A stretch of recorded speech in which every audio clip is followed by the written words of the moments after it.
Let me show you how to create this in Silhouette Studio. Type out this S and then I'm going to manipulate the text object, that wavy effect.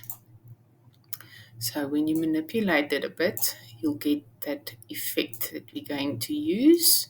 Type out the words that we would like to manipulate, big dreams. And we're going to select a font for this with the name Keep On Trucking. It is a free download from the font. Okay, so first of all, you're going to drag this down and put it right there.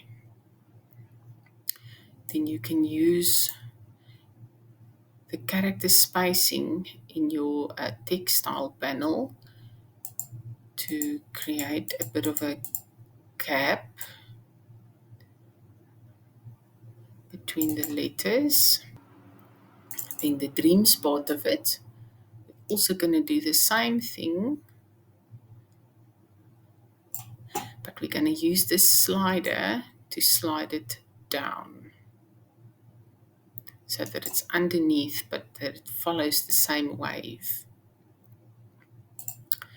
Okay, so going to ungroup, and we're going to ungroup, and then we can get rid of that.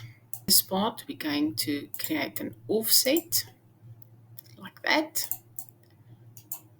We're going to make a compound path so that when we fill it, it looks like that. Then we're going to select only the dreams and maybe take it slightly down. You can even move that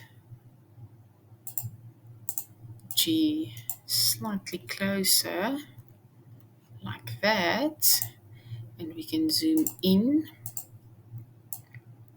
select only the outline for the I and the G, and then weld it together.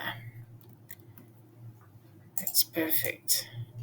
Going to create a compound path again, and we're going to fill it with black. You can have this in any shape that you want.